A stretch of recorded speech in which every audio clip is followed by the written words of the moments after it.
Halo bosku, jumpa lagi dengan channel Masno22. Sebelum lanjut ceritanya jangan lupa subscribe, satu lagi jangan di-skip nontonnya ya. Terima kasih. Bisakah kami berjalan seperti ini? Humazi tampak terkejut. Kita akan mati jika tidak pergi, jadi mari kita coba, kata Chen Ping, dan berjalan menuju rawa bersama Humazi. Lumpur hitam rawa tulang busuk berdeguk di bawah kaki, dan lumpur lengket itu bagaikan tangan dingin yang tak terhitung jumlahnya, mencoba menyeret makhluk apapun yang melangkah ke dalamnya ke dalam jurang. Chen Ping mencengkeram lengan Humazi dengan satu tangan dan mengayunkan pedang pembunuh naga dengan tangan lainnya untuk menebas tanaman merambat rawa beracun yang menyerbu ke arahnya. Energi pedang emas meninggalkan serangkaian bayangan di langit di atas rawa yang gelap. Hati-hati langkahmu. Chen Ping tiba-tiba mengeluarkan raungan rendah dan menarik Humazi ke kiri. Tempat kedua pria itu berdiri runtuh seketika, dan beberapa baris tulang putih tajam menyembul keluar dari lumpur hitam. Seandainya mereka setengah detik lebih lambat, dada mereka pasti sudah tertusuk sekarang. Humazi terengah-engah karena terkejut. Luka di dadanya terbuka lagi karena gerakan yang kuat. Darah menetes ke lumpur, langsung menarik perhatian segerombolan serangga hitam seukuran kuku.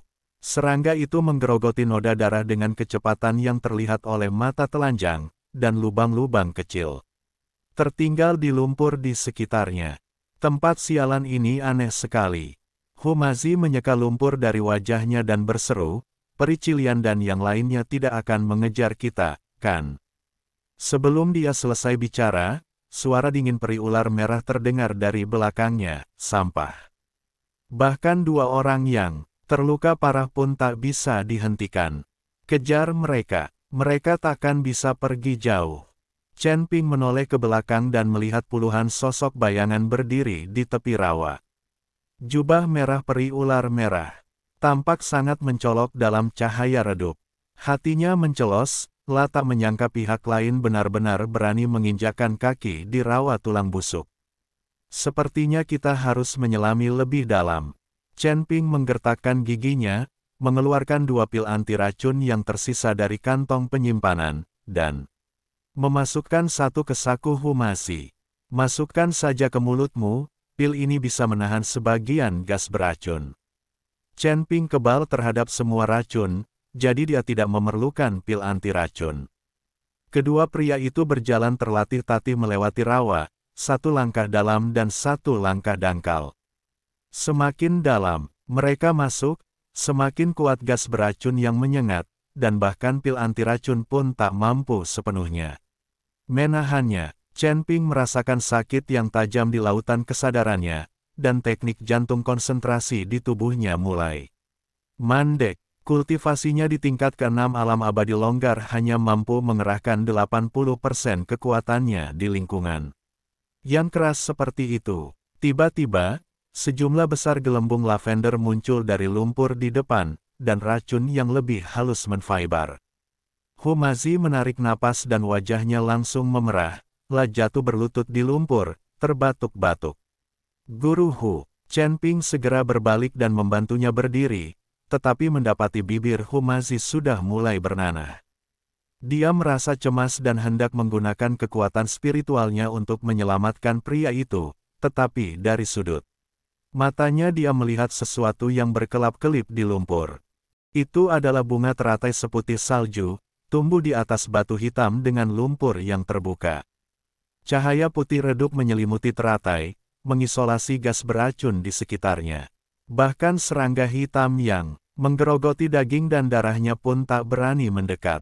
Apakah itu teratai hijau dunia murni? Catatan dalam buku-buku kuno terlintas di benak Chen Ping. Konon, bunga aneh ini dapat memurnikan semua racun di dunia dan memiliki efek ajaib dalam membantu para praktisi menembus alam mereka. Tak sempat memikirkannya, memungut biji wijen dan mengarungi lumpur, sambil hati-hati memetik teratai hijau.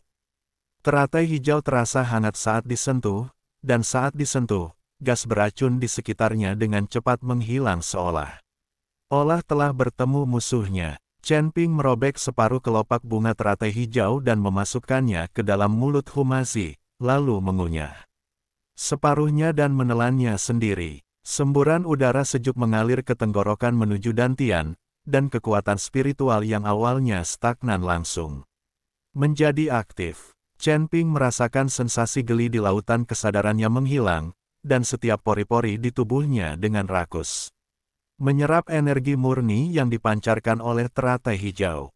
Yang lebih mengejutkannya adalah bahwa hambatan di tingkat ke-6 alam Sanxian yang telah mengganggunya sejak lama, benar-benar mulai mengendur saat ini. Ledakan, suara gemuruh bagaikan guntur teredam terdengar di dalam tubuh Chen Ping, dan penghalang tingkat ke-6 alam abadi tersebar bagaikan bendungan yang dilanda banjir, retakan bermunculan satu demi satu. Dia segera duduk bersila, mengarahkan energi tiba-tiba ini untuk memengaruhi wilayahnya. Humazi juga pulih dari keterkejutannya di bawah pengaruh King Lian, lah menatap lingkaran cahaya keemasan yang mengelilingi Chen Ping dengan tatapan terkejut. Apakah ini sebuah terobosan? Pada saat ini, peri ular merah tiba bersama para pengejarnya. Melihat Chen Ping menerobos wilayahnya, ia menunjukkan senyum ganas di wajahnya. Tuhan benar-benar menolongku. Hari ini, aku akan membiarkan kalian berdua mati di rawa tulang busuk ini. Beberapa bayangan cambuk merah melesat ke arah Chen Ping bagaikan ular berbisa. Humazi menerkam ke depan tanpa berpikir dan menggunakan tubuhnya untuk menghalangi Chen Ping. Tepat saat bayangan cambuk hendak mengenainya, Chen Ping tiba-tiba membuka matanya, dan aura tingkat ke-7 alam abadi tersebar meledak bagaikan tsunami.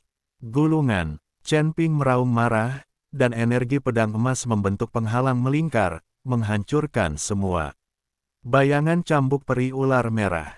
Dia melintas dan muncul di hadapan peri ular merah, dan pedang pembunuh naga menembus jantungnya dengan kekuatan untuk menembus kehampaan. Peri Cilian terkejut, lah tidak menyangka Chen Ping bisa menembus alam di lingkungan seperti itu, dan kekuatannya meningkat begitu cepat. Karena terburu-buru, dia hanya bisa menggunakan senjata ajaib penyelamat hidupnya, perisai ular merah untuk melawan. Tetapi dia dikejutkan oleh energi pedang dan berulang kali mundur, dengan darah mengalir dari sudut mulutnya. Kau, bagaimana mungkin wilayahmu meningkat secepat itu? Peri Cilian terkejut dan marah. Siapakah yang dapat menerobos alam dengan kecepatan seperti itu? Sekalipun harus menerobos wilayah kecil, dibutuhkan waktu dan ruang aman yang cukup. Sungguh luar biasa bahwa Chen Ping membuat terobosan dalam sekejap mata dalam situasi seperti itu. Chen Ping tidak menjawab, tetapi hanya menatapnya dengan dingin. Kekuatan tingkat ke-7 alam abadi tersebar memberinya keyakinan lebih. Kekuatan spiritual dalam tubuhnya bersirkulasi dengan bebas, dan energi teratai hijau dunia murni terus menutrisi meridiannya. Dia bisa merasakan bahwa kekuatannya saat ini cukup untuk bersaing dengan seorang kultivator kelas 4 di alam abadi bumi. Ini ide yang sulit. Mundur. Peri Cilian tahu bahwa situasinya tidak ada harapan, jadi dia segera memerintahkan mundur. Dia menatap Chen Ping dengan enggan, lalu berbalik dan menghilang ke kedalaman rawa bersama anak buahnya. Menyaksikan para pengejar pergi, Chen Ping akhirnya menghela napas lega dan duduk di batu hitam. Humazi segera melangkah maju untuk mendukungnya. Apakah kamu baik-baik saja? Bagus. Chen Ping tersenyum dan menggelengkan kepalanya, merasakan kekuatan yang melonjak dalam tubuhnya, berkat teratai hijau dunia murni ini. Ia tidak hanya mendetoksifikasi saya, tetapi juga membantu saya menembus alam. Lah berdiri dan melihat lebih dalam ke rawa. Kita sebaiknya tidak tinggal lama di sini. Kita harus menyeberangi rawa tulang busuk sesegera mungkin. Setelah beristirahat sejenak, keduanya melanjutkan perjalanan. Berkat energi teratai hijau pemurni, mereka bergerak jauh lebih cepat di rawa. Mereka menemui beberapa jebakan berbahaya dan makhluk beracun di jalan, tetapi semuanya dapat diatasi dengan kekuatan Chen Ping yang luar biasa. Setelah beberapa jam, Chen Ping dan Humazi akhirnya melihat pintu keluar rawa tulang busuk. Hutan itu lebat. Berbeda dengan rawa yang suram dan menakutkan, hutan itu cerah dan penuh vitalitas.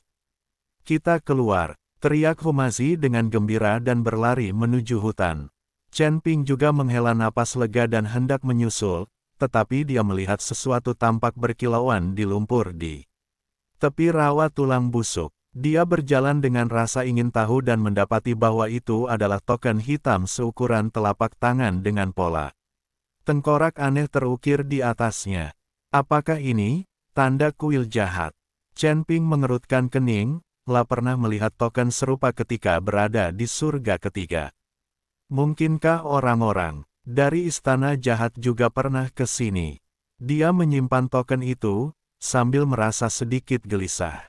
Tidak diketahui apakah kematian keluarga Hu terkait dengan istana Dao jahat, dan masalah ini tampaknya lebih rumit dari yang dibayangkannya.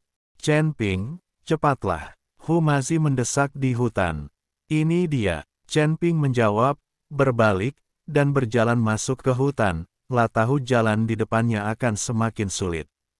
Chen Ping dan Humazi beristirahat di hutan selama beberapa hari, menggunakan sisa energi teratai hijau dunia murni untuk memulihkan tubuh mereka. Tingkat ketujuh alam sansian milik Chen Ping telah sepenuhnya stabil, dan luka-luka Humazi pada dasarnya telah sembuh. Pada hari ini, keduanya bersiap meninggalkan hutan dan masuk jauh ke dalam Gunung Jiupan untuk mengumpulkan informasi, tetapi mereka dihentikan oleh sekelompok tamu tak diundang.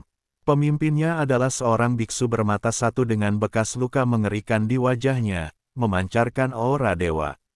Bumi tingkat ketiga, besar, di belakangnya diikuti selusin kultivator, semuanya memiliki aura yang kuat dan jelas merupakan elit dari suatu sekte. Kalian Chen Ping dan Humazi. Biksu bermata satu itu bertanya dengan dingin, dengan keserakahan terpancar di matanya. Chen Ping sedikit mengernyit, kami orang asing bagimu, mengapa kau menghalangi jalanku? Kita orang asing. Biksu bermata satu itu mencibir, semua orang di Gunung Jiupan tahu kalau kita bisa menangkap kalian berdua, kita bisa mendapatkan hadiah ganda dari Istana Elblis Hitam dan Sekte Ular Merah. Terutama kamu, Chen Ping, kudengar kamu punya banyak harta, dan hari ini adalah waktu yang tepat bagiku untuk menerimanya. Hati Chen Ping mencelos, tak menyangka kabar mereka akan menyebar secepat itu. Tampaknya peri ular merah dan istana iblis hitam bersama-sama mengeluarkan perintah perburuan untuk membunuh mereka. Hanya kalian. Chen Ping melengkungkan bibirnya menyeringai, dan pedang pembunuh naga di tangannya sedikit bergetar, seolah tak sabar untuk meminum darah. Sombong sekali, teriak biksu bermata satu itu dengan marah. Ayo, hidup atau mati saja. Lebih dari selusin biksu segera bergegas, dan berbagai senjata ajaib memancarkan cahaya, menghalangi sinar matahari. Chen Ping melindungi Humazi di belakangnya, menghunus pedang pembunuh naga, dan energi pedang emas itu begitu kuat sehingga langsung memotong dua biksu di depan menjadi dua bagian. Alam abadi yang tersebar di tingkat ketujuh. Bagaimana mungkin? Biksu bermata satu itu berteriak kaget, wajahnya penuh ketidakpercayaan. Informasi yang ia terima menunjukkan bahwa Chen Ping hanya memiliki tingkat kultivasi tingkat ke-6 di alam abad tersebar, sehingga ia berani membawa orang untuk menyergapnya, tidak menyangka bahwa hanya dalam beberapa hari kekuatan lawannya benar-benar meningkat, dan ia bahkan mampu melawan lawan dengan tingkat yang lebih tinggi. Humazi juga mengeluarkan beberapa jimat dan mulai bertarung dengan beberapa biksu dengan tingkat kultivasi yang lebih rendah. Meskipun ia hanya berada pada level pertama alam abadi duniawi, ia mampu bertahan melawan segala rintangan berkat pengalaman bertempurnya yang luas. Terlebih lagi, kekuatan Humazi perlahan pulih dan membaik. Ketika dia sepenuhnya terbangun, orang-orang ini akan terbunuh hanya dengan satu tamparan. Lawan Chen Ping adalah biksu bermata satu dan 3 biksu kelas 3 lainnya di alam abadi bumi. Dia menghunus pedang pembunuh naga dengan sempurna, dan energi pedang emas tercurah bagaikan badai dahsyat. memaksa keempat pria itu mundur berkali-kali. Idenya terlalu sulit, mundur. Biksu bermata satu itu menyadari ada sesuatu yang salah dan dengan tegas memerintahkan mundur. Dia tahu bahwa keempat Dewa Bumi kelas 3 bukanlah tandingannya dan tidak mungkin mereka bisa menghentikan Chen Ping. Mungkin mereka semua akan segera dimakamkan di sini. Ketika Chen Ping melihat beberapa orang mencoba melarikan diri, bagaimana dia bisa membiarkan mereka pergi? Dia melesat dan mengejar biksu bermata satu itu seperti hantu, sambil menebas dengan pedang pembunuh naga. Biksu bermata satu itu menjerit ketika salah satu lengannya terpotong dan darah muncrat keluar. Para biksu lainnya begitu ketakutan melihat kejadian itu sehingga mereka tidak berani tinggal dan melarikan diri ke segala. Chen Ping tidak membunuh mereka semua, karena dia tahu tidak bijaksana untuk membuat terlalu banyak musuh. Sekarang, sayang sekali mereka lolos. Hu Mazi berkata dengan sedikit penyesalan. Biksu itu mungkin bisa lolos, tapi kuil tidak. Tatapan Chen Ping dingin. Mereka pasti akan kembali melaporkan berita. Situasi kita akan semakin sulit. Kenyataannya persis seperti dugaan Chen Ping. Hanya dalam waktu setengah hari, mereka dicegat dan dibunuh oleh 3 gelombang biksu. Para pendeta ini berasal dari berbagai kekuatan, dan mereka jelas berada di sini untuk mendapatkan hadiah. Chen Ping dan Hu Mazi bertarung dan mundur. Meskipun mereka selalu berhasil lolos dari bahaya berkat peningkatan kekuatan Chen Ping, mereka juga menghabiskan banyak energi spiritual dan kelelahan.